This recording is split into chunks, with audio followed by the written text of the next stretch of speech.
What's up, guys? Welcome to Merricks Garage. Today, I am answering an email in person, on video, so that everyone can benefit from the questions that were asked in this particular email, because I get these emails on a daily basis. I do my best to respond to as many of them as I can, but I figured if I can just put together a quick video answering this guy's emails, it's probably going to benefit a lot of you. So sit tight, let's jump in and read this whole email. So this is a gentleman in California who's looking to do a father-son project on his Blazer. Boom, I love it already. And he has a couple questions, so I'm gonna read this.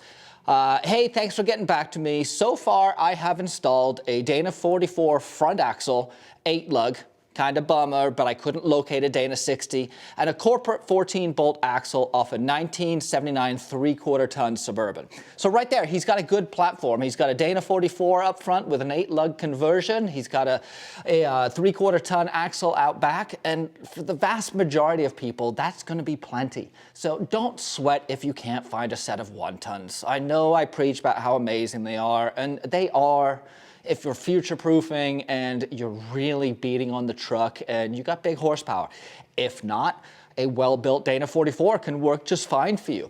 I don't know if you guys remember my buddy Duke's solid axle swap 1500 build. I'll link it right there. But that was a Dana 44 in the front. You know, he looked at the cost of the 60 and realized it just wasn't necessary for what he was building the truck for. So don't always assume you have to have a Dana 60. That's the moral of that one.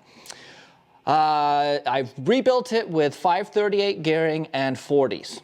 I completely rebuilt a 350 small box Chevy and made it a 383 stroker with electric fans and a quad-core aluminum radiator.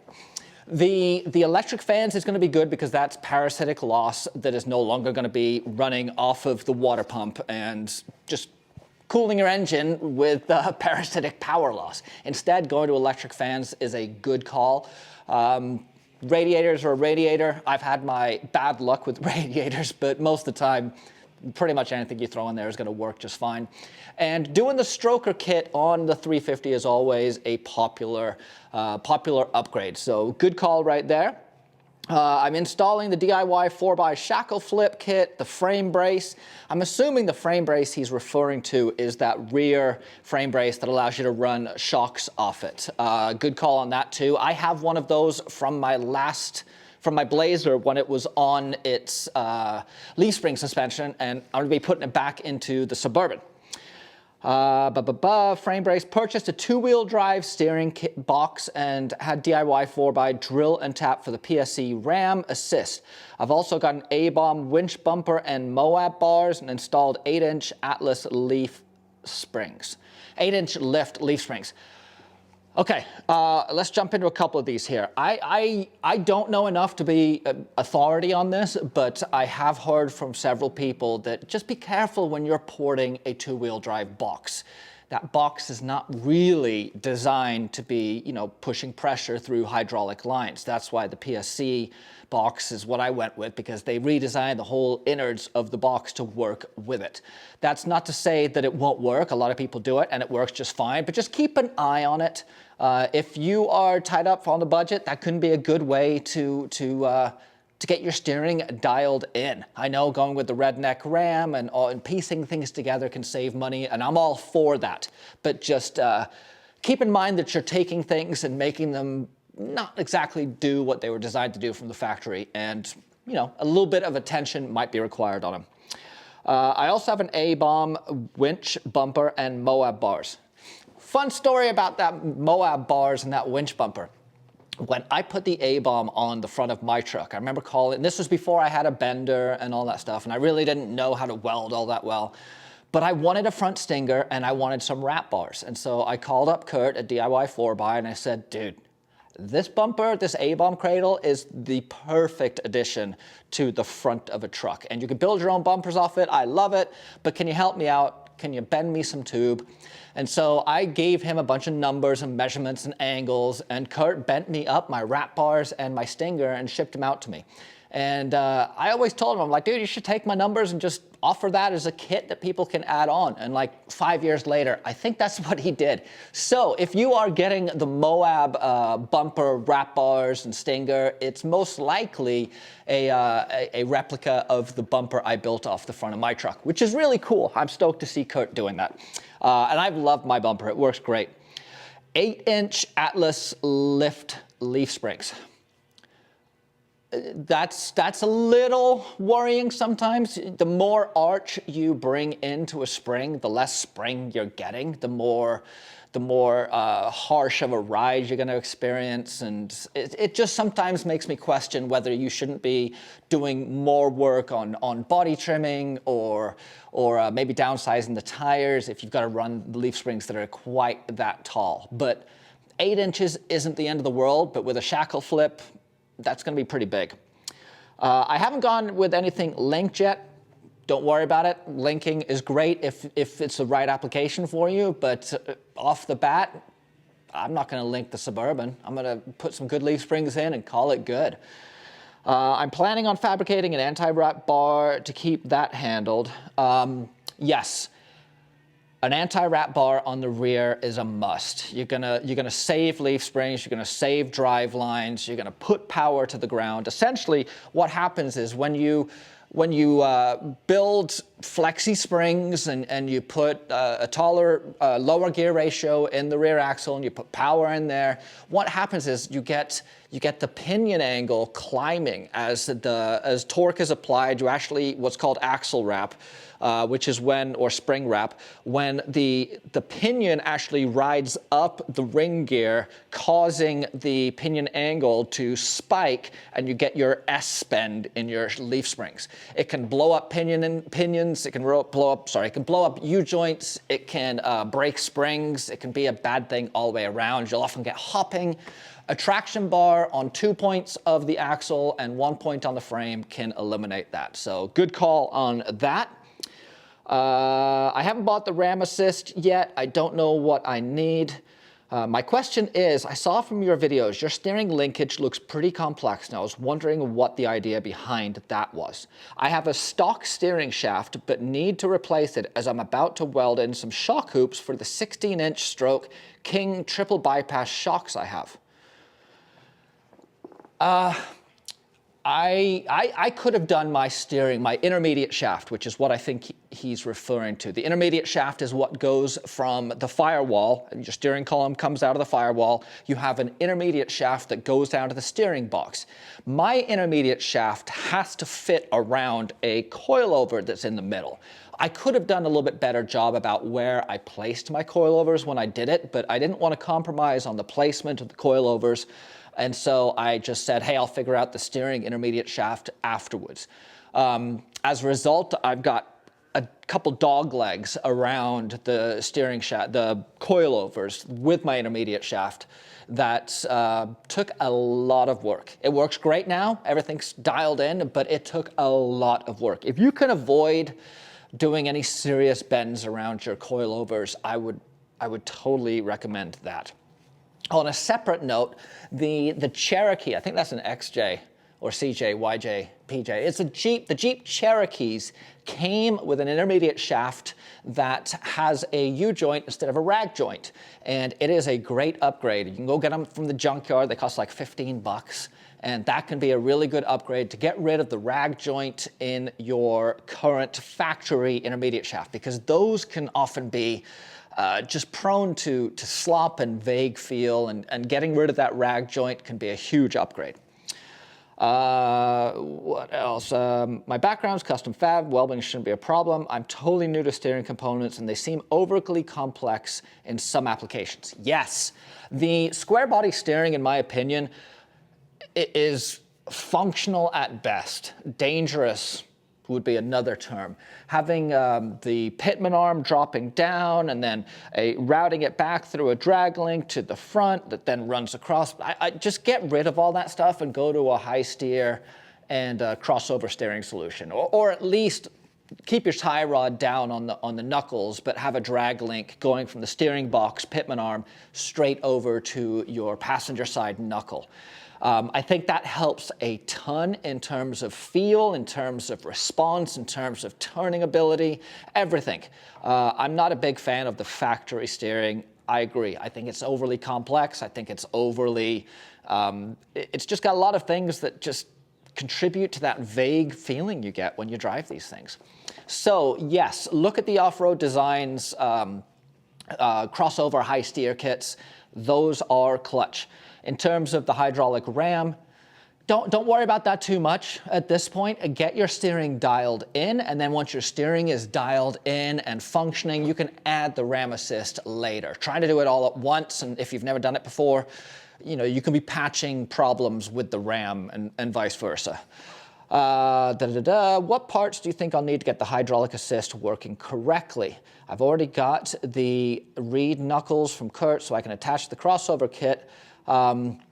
Well, to make a hydraulic assist kit work, you're going to need a PSC power steering pump, because although the factory pumps do work, it's expecting a lot out of them. And if you are looking to add hydraulic steering and you're making the investment, I would say pop for the power steering pump.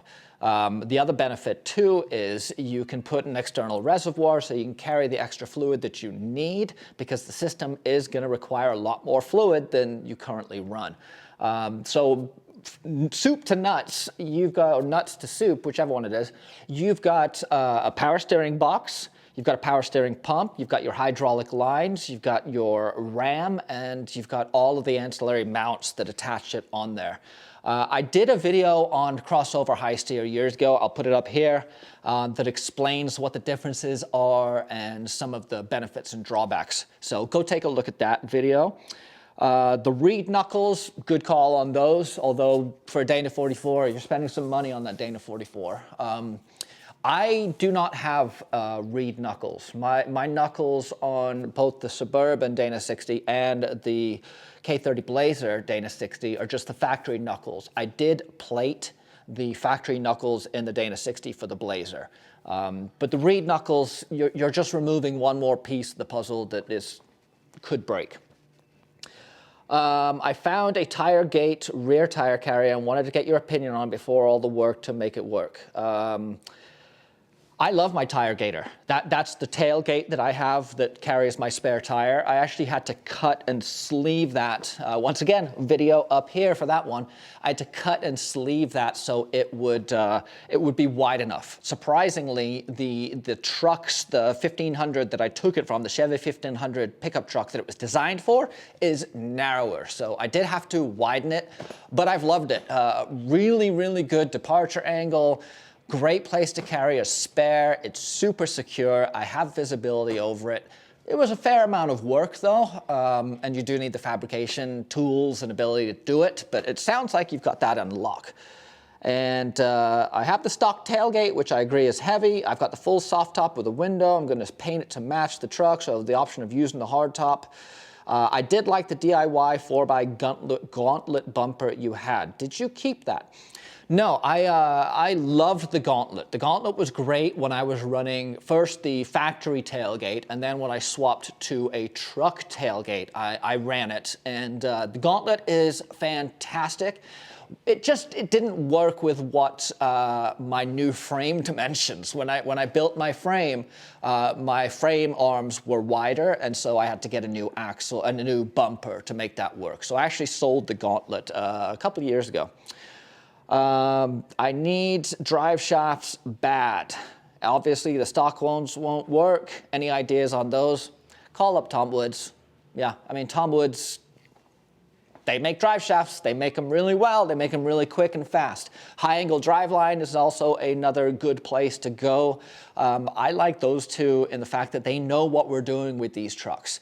What I've found through my experience is if you go to a local driveline shop who isn't used to dealing with, full sizes and 1 tons, they tend to underestimate just how much damage we can do to drive shafts. And so I went through 3 front drive shafts before the guy who was building mine finally said, I got an idea. We need to go to an agricultural shaft. And the rest is history, but call up High Angle Driveline or call up Tom Woods. Lastly, what are your thoughts on sway bars with leaf springs? I pulled my sway in the 90s and didn't look back. Now, the truck was a handful, but then again, I was running at the 52-inch springs up front. So those 52-inch springs are really flexy. They're designed for the rear, and putting them up front, they're obviously overgunned, or outgunned. But I didn't have a front sway bar, and I didn't really ever miss it. If you have a good set of leaf springs, the leaf springs act kind of like a sway bar with the axle tube itself. It's not a bad idea to put one on, but if you're going to be off-roading, you're really, really limiting your articulation, especially if you stick with the factory. There's so many conflicting options out there, and I don't want to spend another $1,000 on something I don't need. So far, I'm probably into this build around 20K. Yeah, I mean, that's a good number. I mean, if you're doing a rebuild and you're throwing axles, tires, wheels, drive lines, interior, bumpers, it adds up quickly. The only thing I didn't see on here that I would address is make sure that you are doing a slip yoke eliminator on your transfer case. If you're going to be doing drive shafts, you don't want to be running the old slip up on the transfer case. You want to be doing a slip yoke eliminator kit. I know Off-Road Designs makes one, I know Tom Woods makes one, and those are great. You basically eliminate the ability for the rear drive shaft to separate and spew fluid. You move the slip from the transfer case down onto the axle side, and so it gives you a stronger drive shaft, better angles, and it's a better all-around solution. Yeah. So that's it. It's a long email. Details are in there, which was great. And Benny, I hope this helps you. Sorry if I used you as an example, but I figured this would give me an opportunity to cover a bunch of the basic questions I get asked and put it out there for you guys to use. Give me a subscribe down below. That really helps. It keeps bumping up my numbers and helping me reach more people and keep making these videos for you. If you are feeling particularly generous, I would love some support over on my Patreon page. Patreon is just a place where I can engage with members who have chosen to support me at $1 or a couple dollars for every video I produce. And yeah, that really, really helps. That helps me buy equipment, it helps me buy gear, it helps pay the rent for the shop and all the other stuff that goes into making these videos for you guys. So yeah, thank you for the email. I love all the interaction I get with you guys, and I hope this finds you guys well and you find this video helpful. Merricks Garage.